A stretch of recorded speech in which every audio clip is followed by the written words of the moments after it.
Hello, everyone. Let me welcome to tonight's lecture by Ron van der Post. Let me first introduce briefly the European Union of Yoga, EY.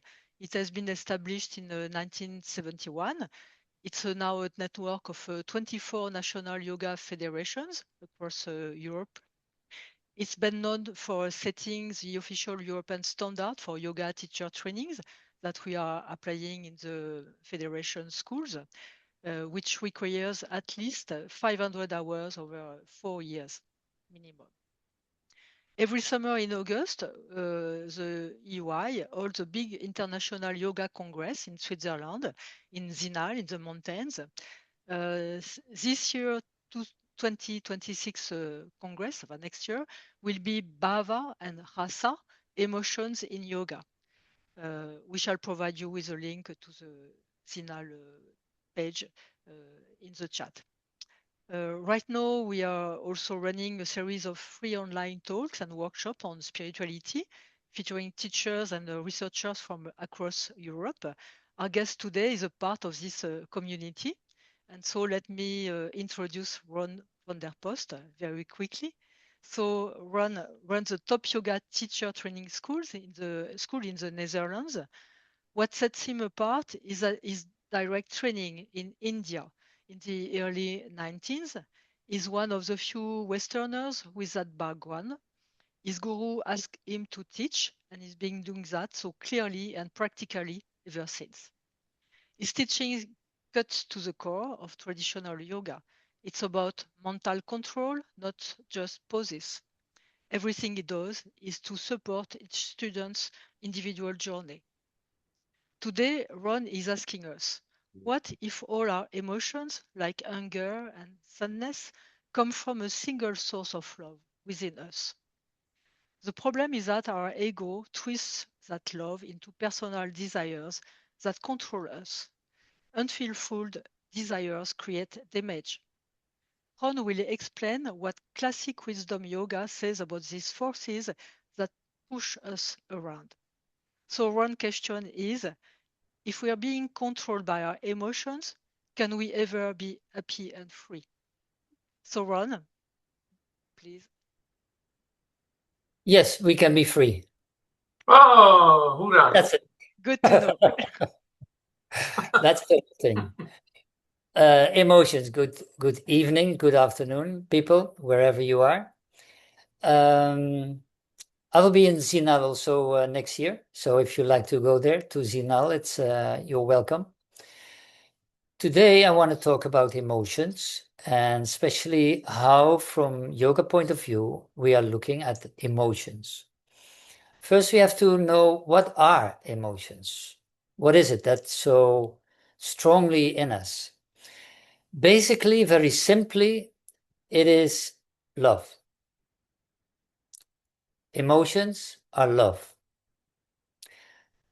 Emotions, the source of emotions is universal love, which is inside of us and which is always in us.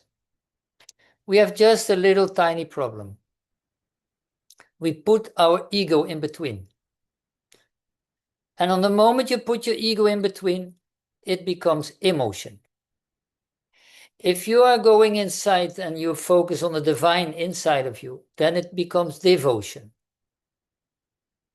But that universal love is inside of us. We are that universal love. But we are attached to that ego stuff inside of us. I'm a man, I'm a woman, I'm this, I'm that. And because of that ego, that universal love becomes polluted and becomes emotions. And that is actually, if you really look into it, that all your emotions are related to your ego. Just remember that. All your emotions are related with your ego, not with your soul. No way. And that's why I had one little shloka from the Bhagavad Gita, which is definitely say a very clear thing in the 6th chapter, in the shloka 5. Elevate yourself through the power of your mind and not degrade yourself. For the mind can be the friend and also the enemy of the self. So how did we become slave of our emotions? Like I said, inside of us, universal love is there. Our consciousness is actually universal love.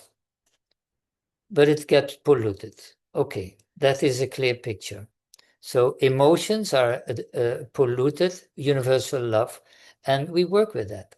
So our ego, when ego starts, and maybe you hear also about kleshas, the reason why we are suffering in the world, then you know that nescience, avidya, is that we are identify ourselves with the waves of thoughts in ourselves. We identify ourselves with the world outside. And on the moment you start to identify yourself with the world outside, you think, you hope that the world outside is stable, unchangeable. Because we are, in a certain way, we will feel a kind of emptiness inside of us.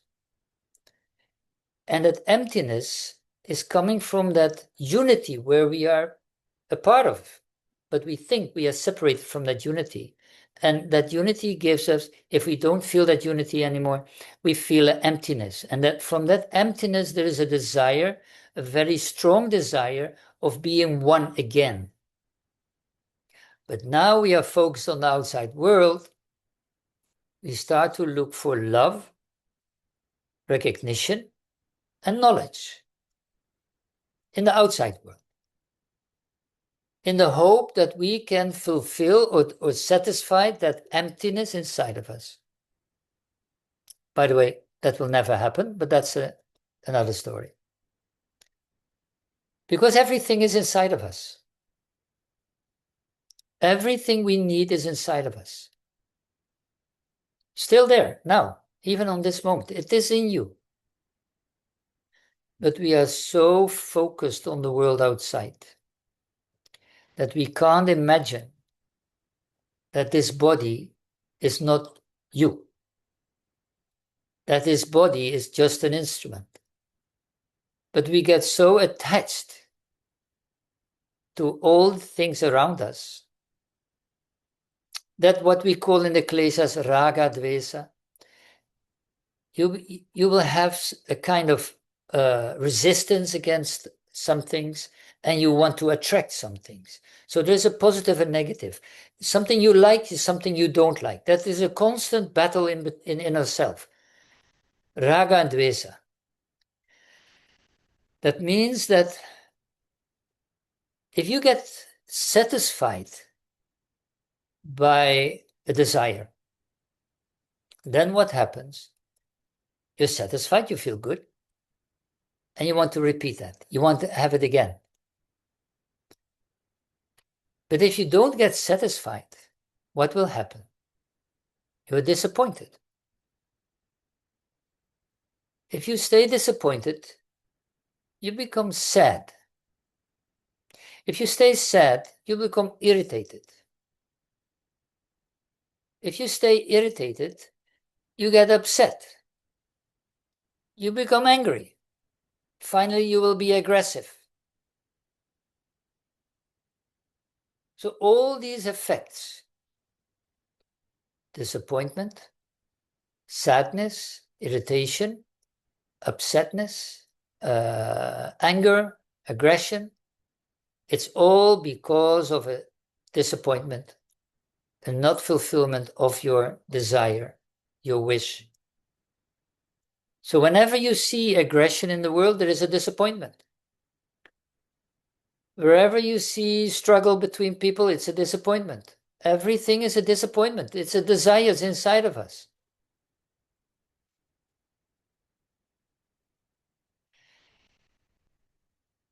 If you realize that all the emotions are connected with our ego, like I said in the beginning,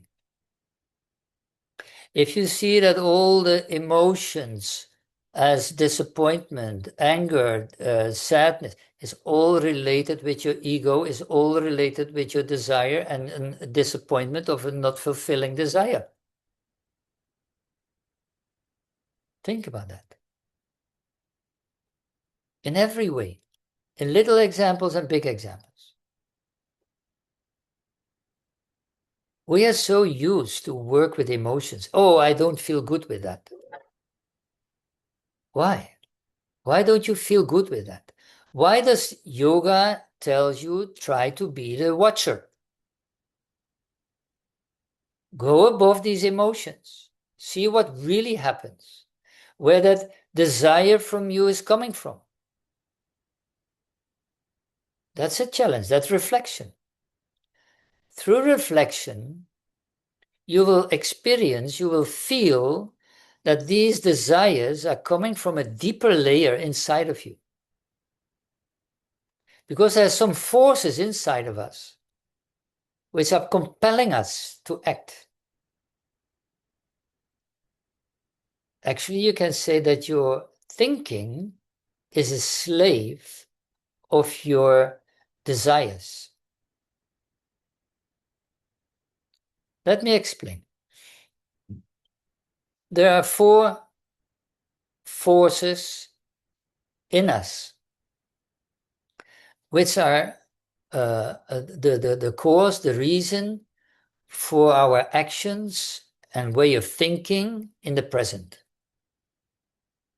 First, you have the samskaras, as we say.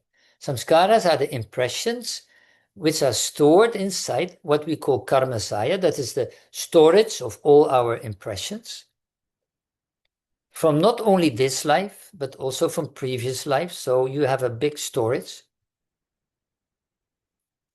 And all these impressions is like a big library. It's sleeping. That's why we call it samskaras. These are impressions which are like in a big library, sorted by time and life, and it is all there.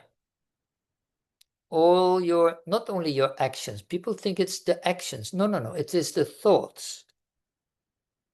It's the ideas you have. These experiences, they are stored inside of these karmasaya. But if I'm talking now with you, I know you don't think about something which I will ask you in a minute. So that experience, that samskara, is not active yet. If I ask you, what was your experience in your last holiday? Popping up all kinds of ideas, which were not there 2 minutes ago. So that means in that library, that holiday experience coming up. Then it becomes what we call a vritti, a movement.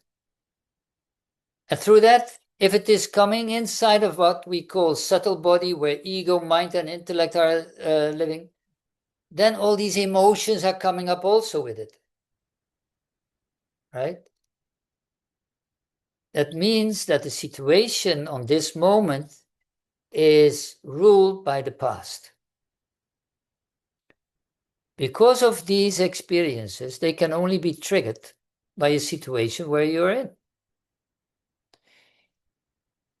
And then what is happening is that all the emotions we are connected with these experiences will come up also. That's why sometimes we say, count to 10 before you react. Why? Because your intellect can oversee then the emotions which are coming up, but maybe it doesn't matter on this moment. Can you imagine that somebody hit you 10 years ago? And after 10 years, you will meet that person again. What is coming up? The emotion of fear, because that person will hit you maybe again. But if your intellect is strong, you can say, oh, wait a minute, this is 10 years ago. The situation is totally different, right? So you don't act according to your automatic pilot, but you act according to your thinking. to your knowledge. You can see it is a different situation. So you can react on a different situation as you had the experience. That means that these emotions, which are connected with that experience, which is stored, maybe I can express it a little bit simple. If you have a lawyer, right? And you go to that lawyer, you're in a divorce, and you tell that person all the story, all the problems of your relationship. Somebody can imagine something like that, right? So that you tell the story with a lot of emotions.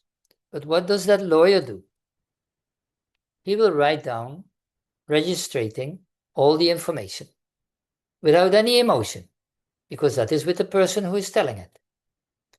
That's the difference between karmasaya, the storage of these impressions, and in the subtle body where ego, mind, and intellect is, where ego is seeing that vritti, that movement, that memory coming up, all the emotions are coming also. So basically you can say that all the emotions are related with your ego. And reacting on a certain situation can be different in time, because you have a different state of mind. So what does it mean? What does it mean is that if you look to traumas, because people ask me, yes, Ron, but with a trauma, I'm very emotional. I said, of course, I know that. If you are in a situation with a trauma, I won't ask you on that moment that these emotions are just related with your ego. No, you have pain, you feel hurt, whatever.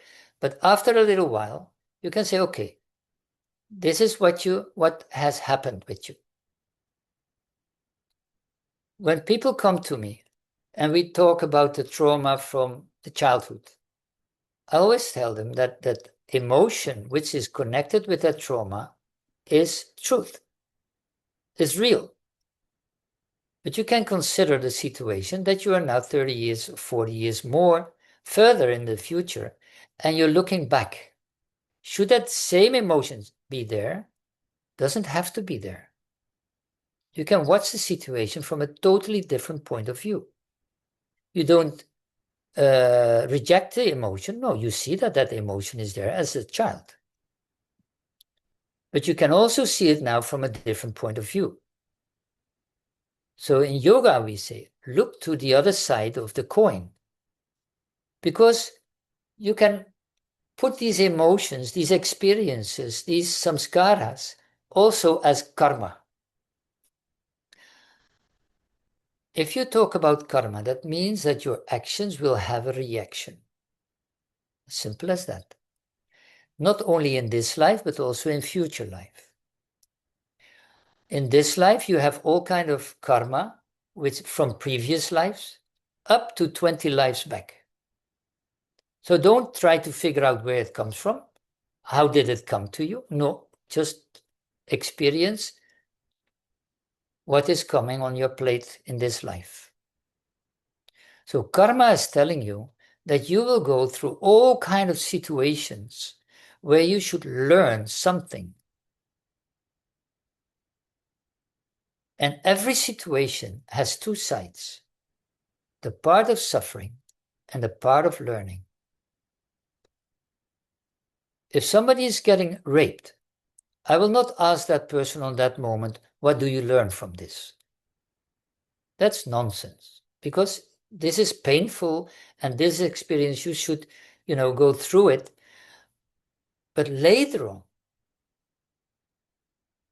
if we talk about karma and spirituality, we can see some things in your life has to happen, whether you like it or not. Karma is not always bad, because I always say karma is also joyful. The positive things in life is also karma. The bad things in life is also karma. So everything what is happening in life is karma.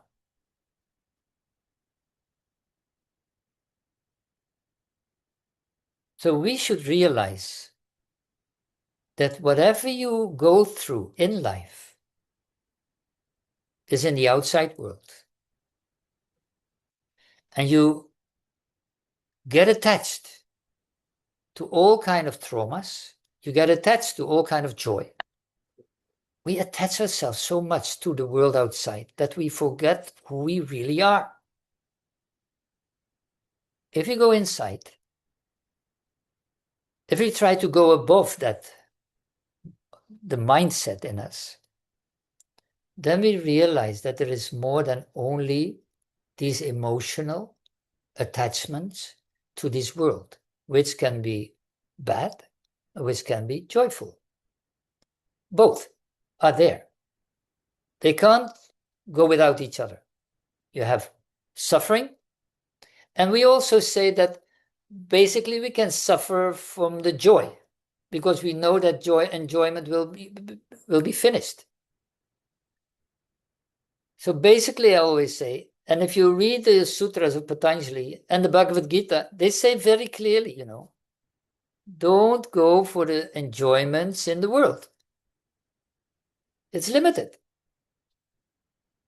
It's very limited. It will not fulfill that emptiness which you feel inside. Impossible. And that is a kind of statement that we can say that all the suffering in the outside world, where we have to go through, tells us on a subtle way, sometimes on a strong way, but on a subtle way, go inside. Who is suffering? How comes that you suffer? Where does all these emotions come from? And then you can conclude that everything is connected with your ego and the attachment to the world outside. That's why emotions are there. And then people say, but not all emotions are bad. No, of course not. That's why I say good and bad are going hand in hand. If you take only the joy, you will have also the suffer. But you can also conclude that basically everything is suffering, because you can have an enjoyment time, you can have a very beautiful time, but deep inside of you, this is limited. When you go on holiday for 1 week, after 1 week it is done. You can enjoy the holiday. Oh yes, you should enjoy the holiday, but you should realize also inside of you, after 1 week it is finished. Then we pick up the rest of our life. But one thing is that if you go inside, finally, you will find happiness without a relationship with the world outside. You will find a kind of happiness, joy, without a relationship with the outside world. Because that is the connection with the universal love, with the divine. But we are so attached. And that attachment, and then you read in the sutras, varagya. Varagya is detachment. Why do we have to detach ourselves? Because if we want to suffer, then stay in the world. Really, be my guest. If you want to get rid of the suffering, if you are curious who you are really from inside, then you will feel on a certain point there is oneness in diversity. We're all one. We're all the same. Maybe a different package, but that's it. And that is where we have to surrender ourselves. And that is for a lot of people's ego quite a problem. To surrender yourself to your guru, to the divine. Can I make a remark or not? You can. Yeah? Yeah. The things you say are most things are based on, I guess most things are based on the view that the world is a whole of little things that are interconnected. And that view is, in my opinion, already a product of thinking. we like to think that the world is a whole of interconnected somethings, but there's something before it, and that is, let's say, the undivided whole. So when you say, can I,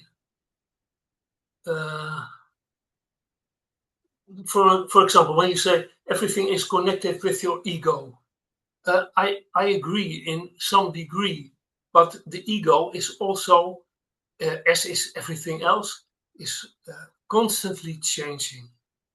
There's no stability in the ego, so the attachments and the connections all change from second to second. And So what is your question? My question is, why don't you see the difference between the world as a whole of interconnected somethings versus the world as an undivided whole? The things you say are all coming from thinking and making distinctions, and I guess that's really thinking. It's not, let's say, the reality as, for example, Krishnamurti mentions it. But wait. It is nice for me to have a short question, because otherwise I will ask the questions, save the questions for after the talk. But I will come to this point also for you, definitely. So if you have a question, make it as short as possible, so I can, yes, but I will come to that point. The world as we have, I feel that this, where we are living, is heaven. But we made it a little bit a hell. But that is our problem, the humanity. And as humanity is going in Kali Yuga, we will go more and more into egoism, selfishness, greed. So everything is connected with each other, and everything is undivided. Because what we say in Sankhya philosophy and yoga philosophy, Prakriti and Purush, are two things which are always there. Purush is conscious.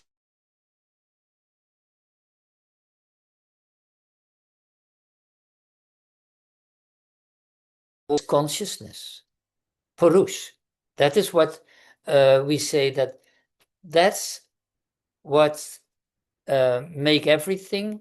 No, what I can say very simply, Purush is activating Prakriti to start living. So they are interconnected with each other, they are depending on each other. So that is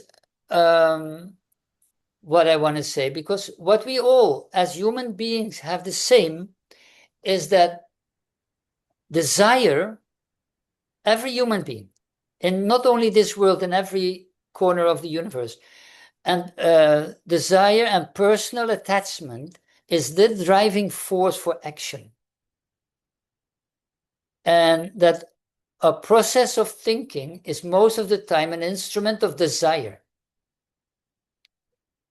Vasana, what we call it, is the universal power who is driving force, who activate our thinking.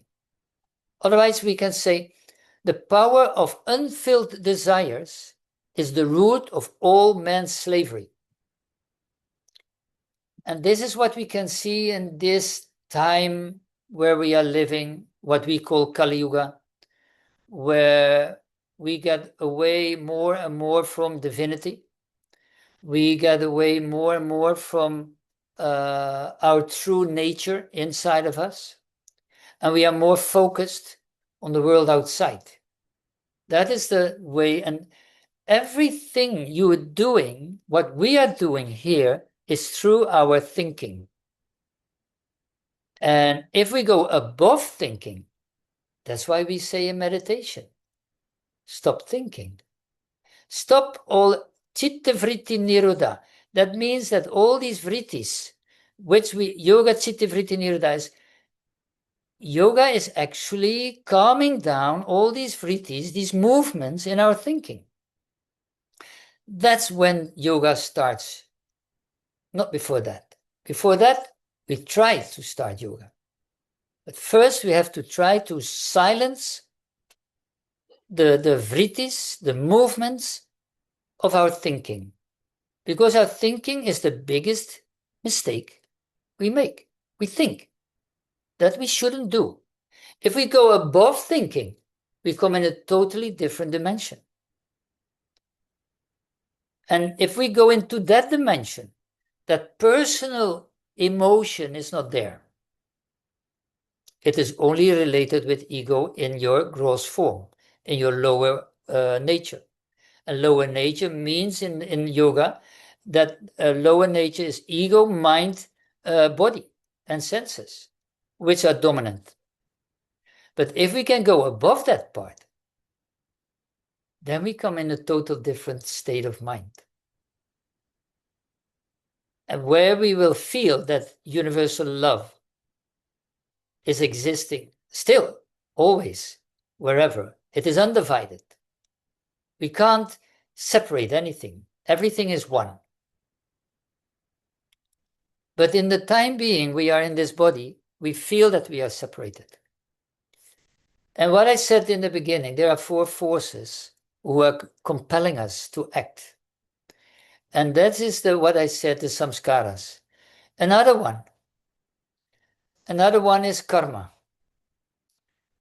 We have to realize, we have to be aware that karma is giving you all kind of challenges, all kind of luxury, all kind of good and bad things, worldly seen.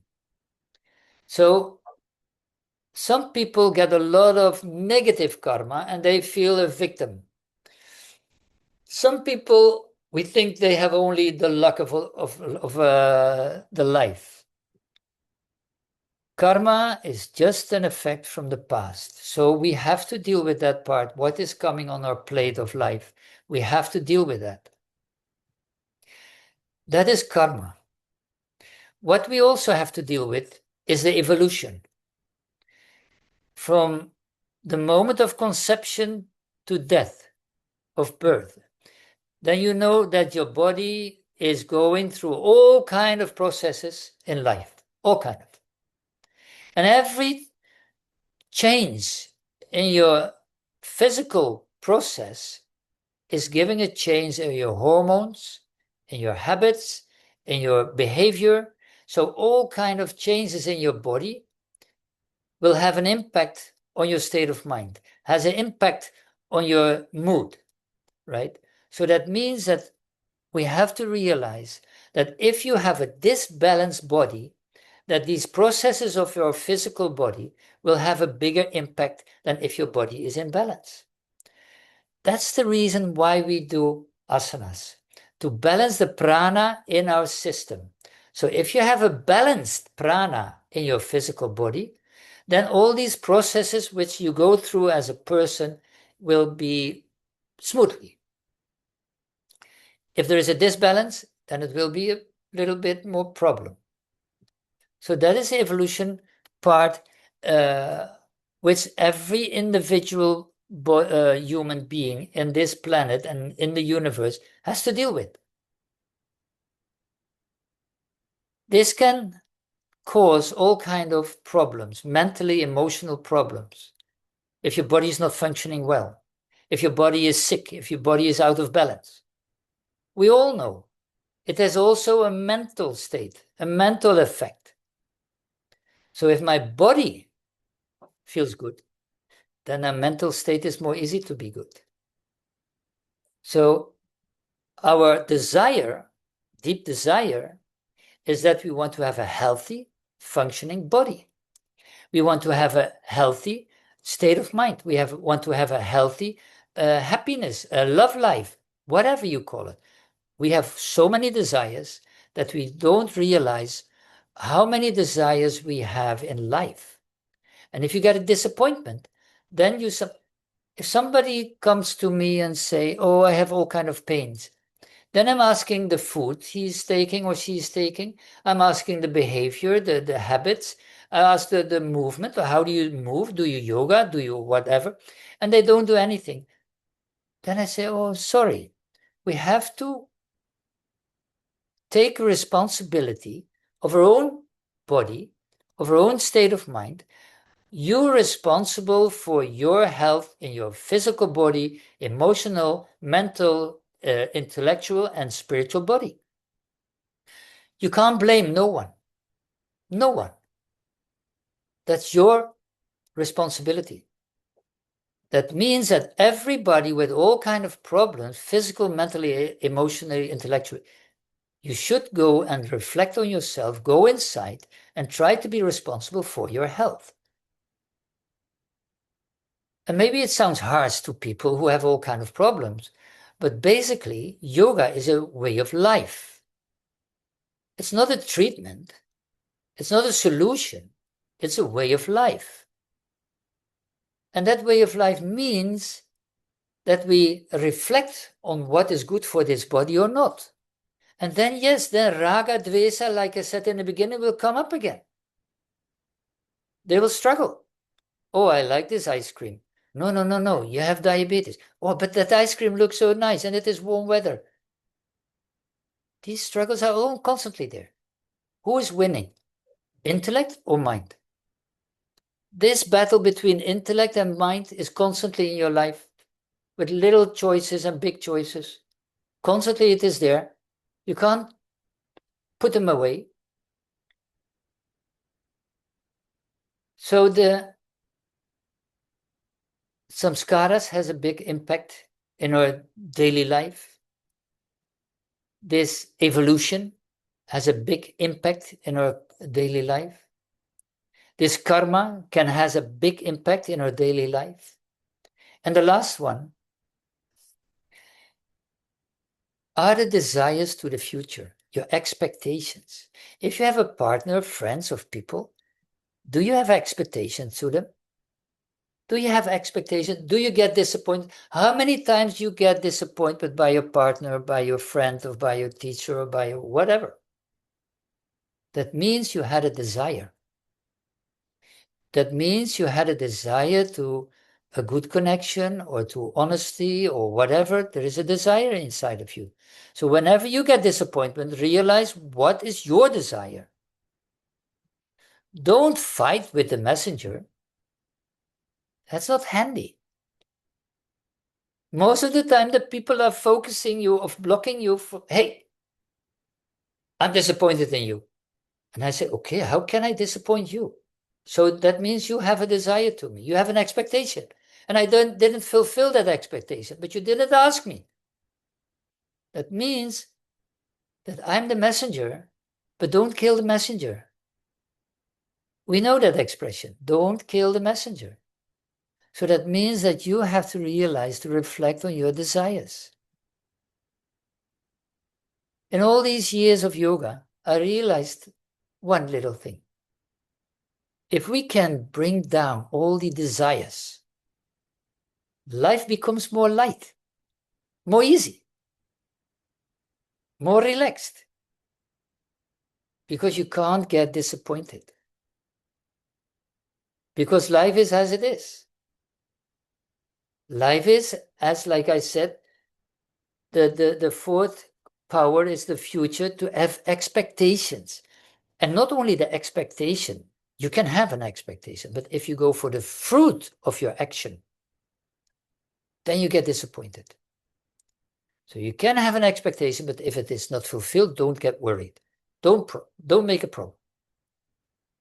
I have a desire of enlightenment. If it is not coming, I'm not disappointed.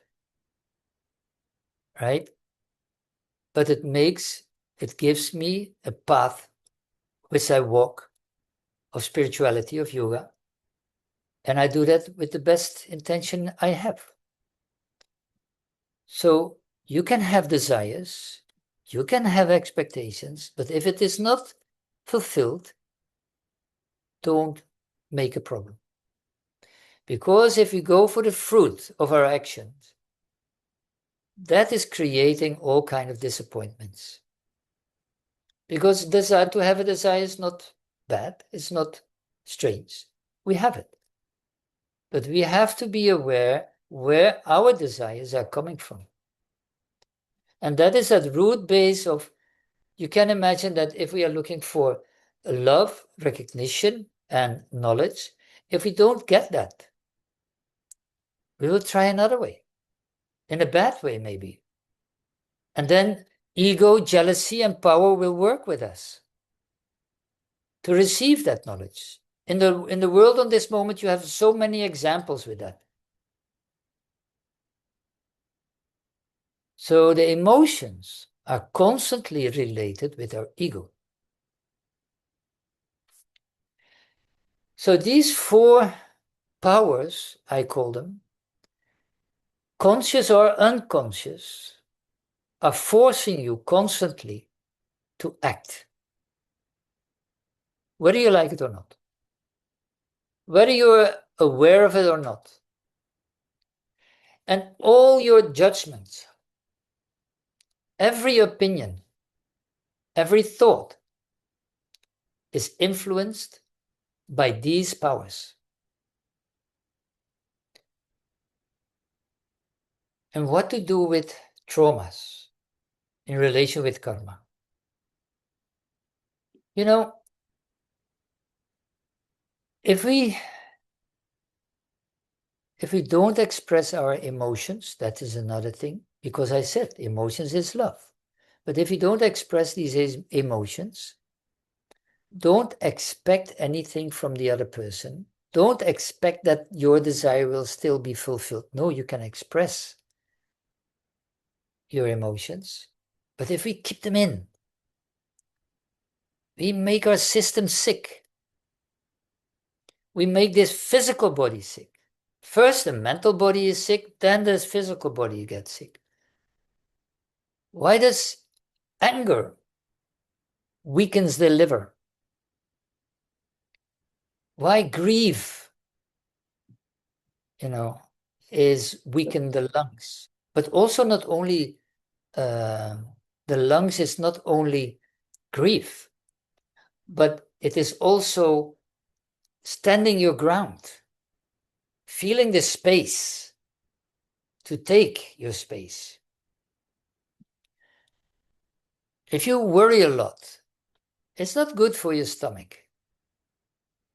And stress, what is stress? Stress weakens the brain and heart because it is getting so many disconnections in your head, but also in your heart. And your heart is also for joy of life, joie de vivre.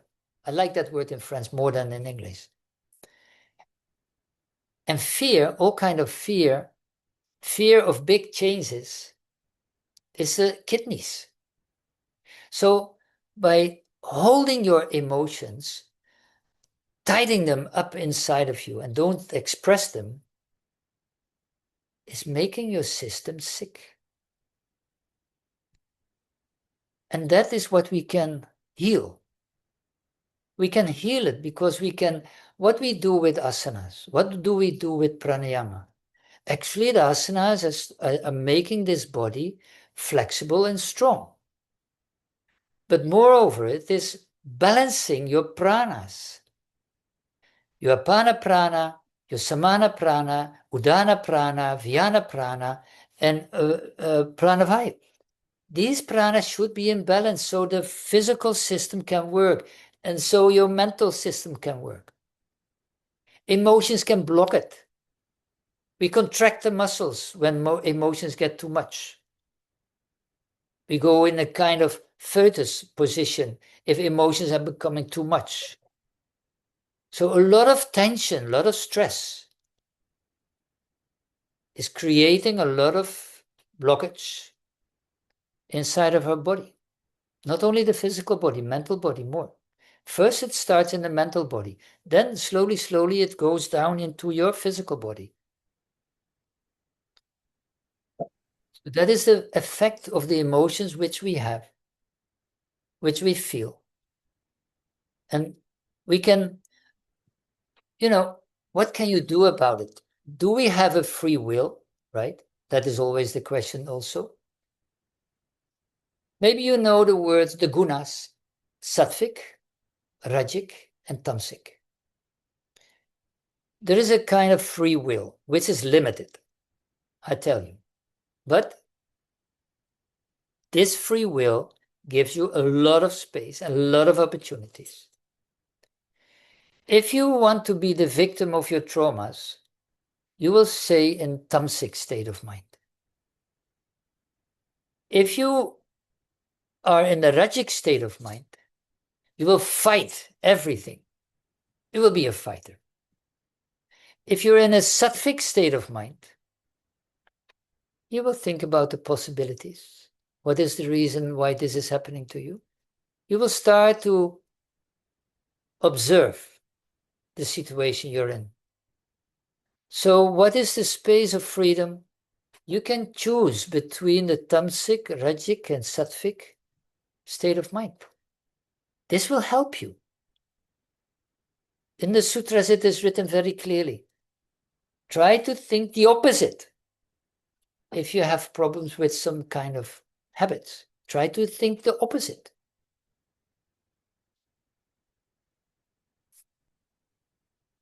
So the gunas, sattvic and rajic and tamasic state of mind, can help you really to go to the sattvic state of mind.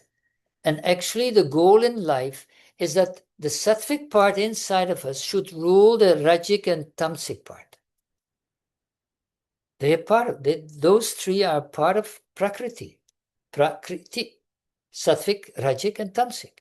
So it is one. But sattvic part in us should rule it.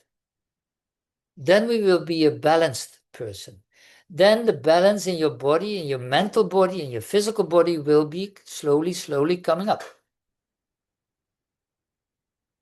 So in that way, you can say that, like in Bhagavad Gita, in the 6th chapter and shloka 6, for him who has conquered the mind is the best of friends. But for one who has failed to do so, his mind will remain the greatest enemy. Why do they say that? Because your mind, and that is to make it more clear, your mind is short view. It has a short view.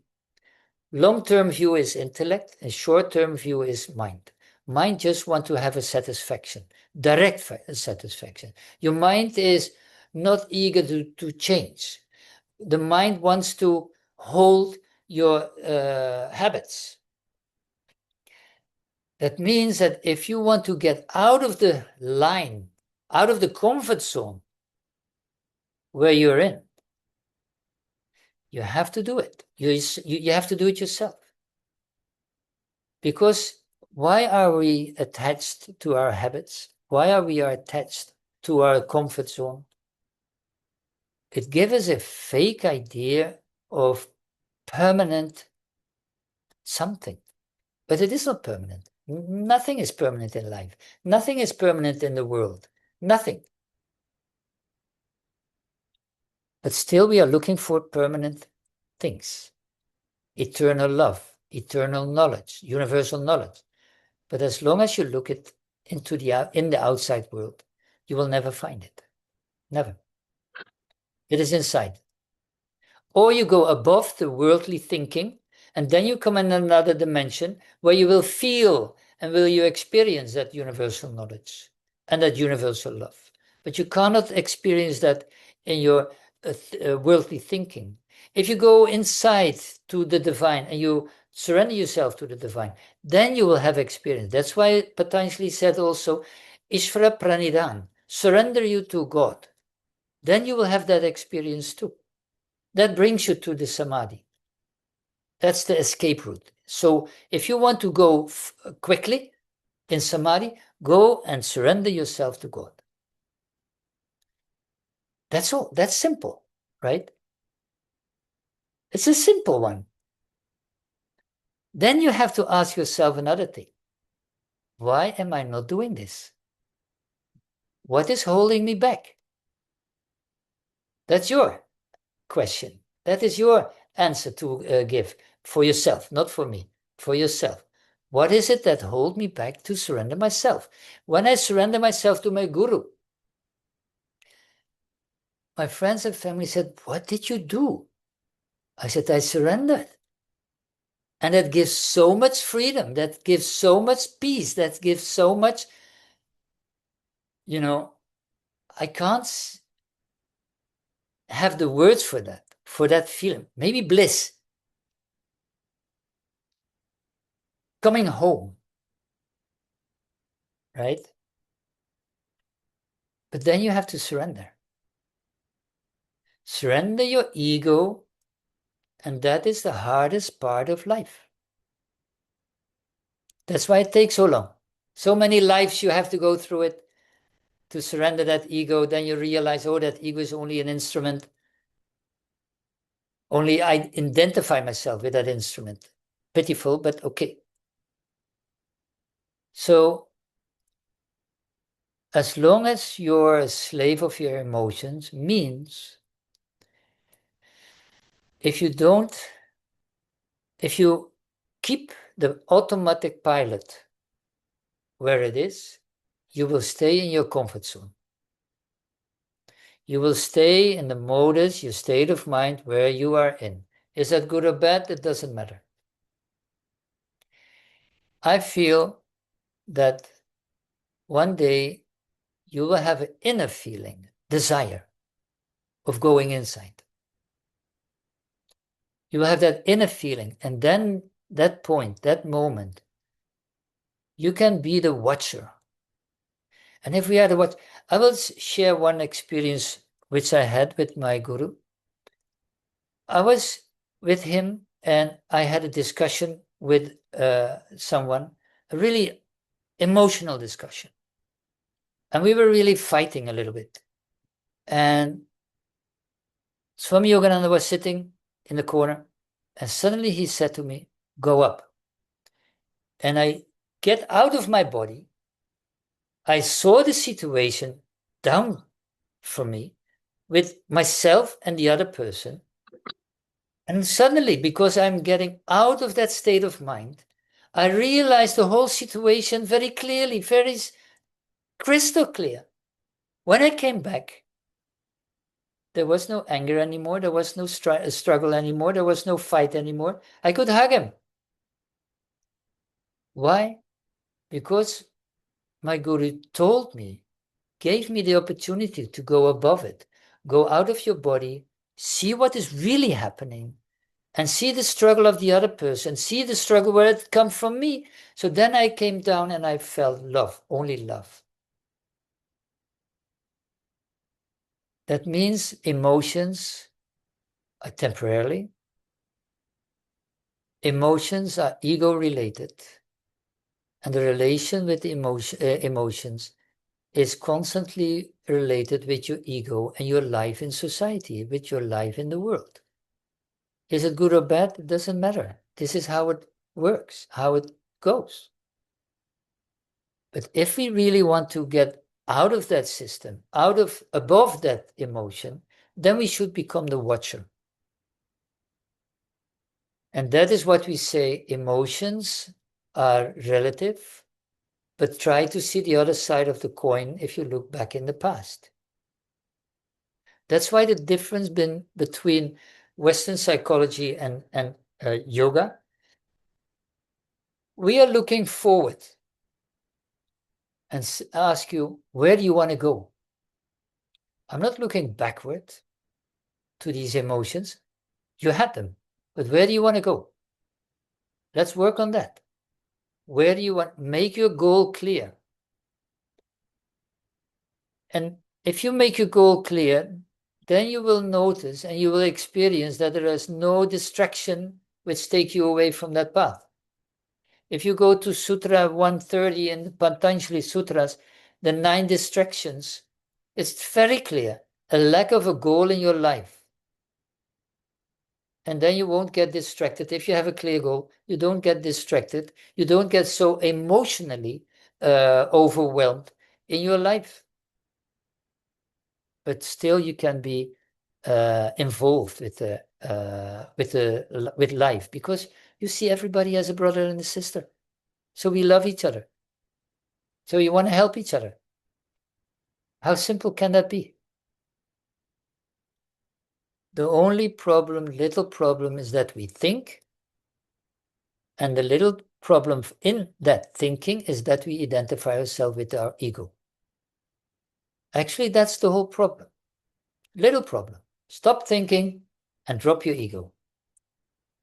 Easy recipe, right? Okay. Now, if there are any questions, you can ask the questions you like.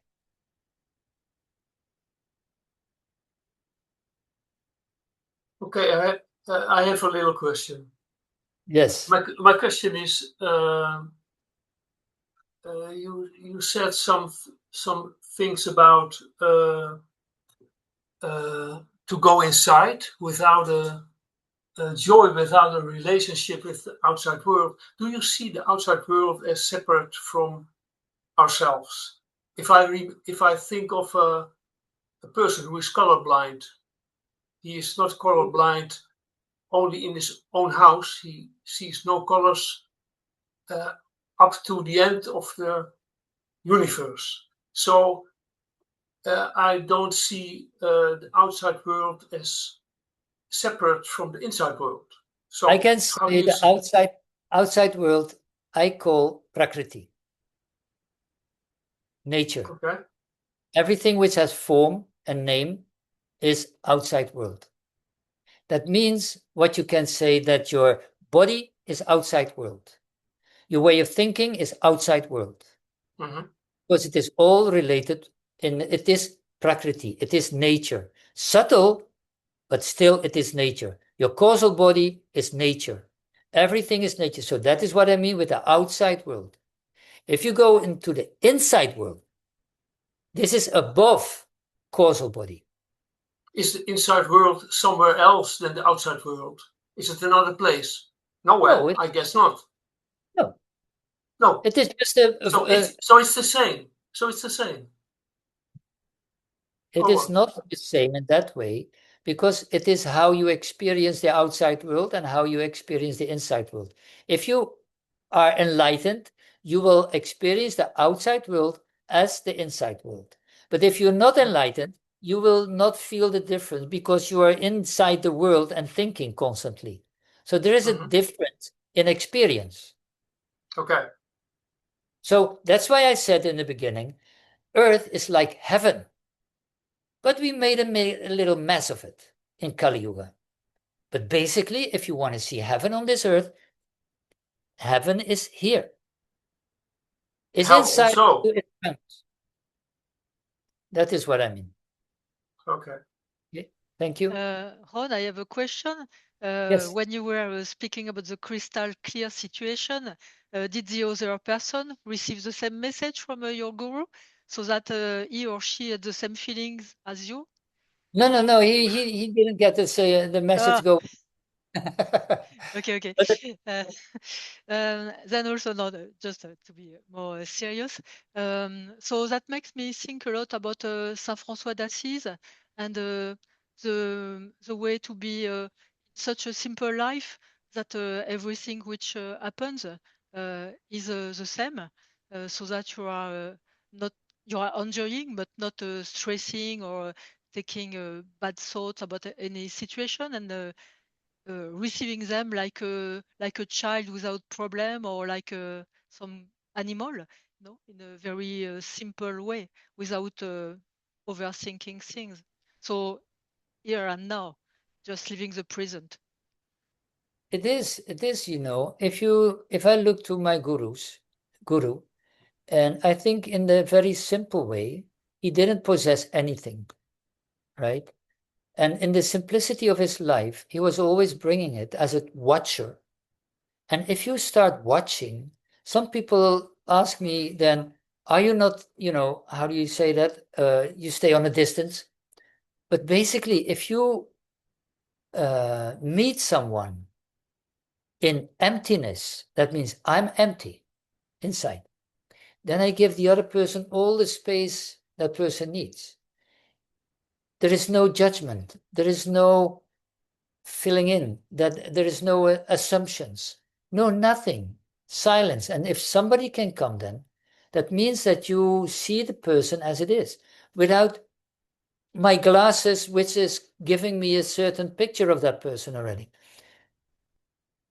He could see so simple that, really, life is simple. And I know because we are so involved with worldly life, we cannot imagine that simple life as the real life. And that is a challenge for us. That's why I say, we are all on a path to that goal. And each of us has his own challenges and karma. But what I learn and what I try to do is to enjoy life to the fullest, but to respect life as to the fullest. And that's why I'm also asking always the people, and that is not when they asked my guru, I said, why don't you tell the people to be vegetarian or vegan? And he said, if they follow this path, automatically you'll be vegetarian or vegan. Automatically. Because you will feel better. You feel the subtle vibrations. You will not use alcohol. You will not use so many things, smoking or everything which is so bad, heavy for the physical structure. You will let it go. So life becomes more, let it go. That's not a discipline, but you don't want it. You don't want so much anymore. Your desires are going down. Your expectations are going down. And that means that you're more easygoing, but standing your ground if necessary. And that what makes yoga a path for everyone. Everybody can do it on his own way, in his own rhythm, with his own or her intensity. It helps. The simple thing is that emotions are there always, but don't get attached to them. That's the reason. That's maybe the biggest message. Don't get attached to your emotions. Don't make them bigger than they are.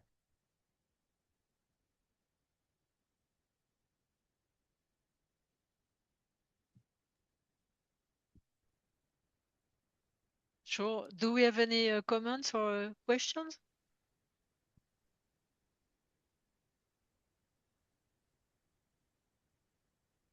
Well, meanwhile, Okay. I've put in the chat the link towards the Zinal 2026 Congress if you want to have a look, because Ron will be there. So you will still have time to register for next year, next August.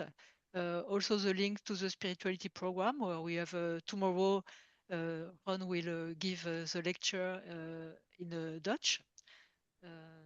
And then after we have another session this Monday with Paul Mersman on the meditation from the Desikachar teachings. So maybe if we don't have, do we have a question or comments? Or otherwise, Ron, if you want to comment a little more. Then I thank everybody for being here.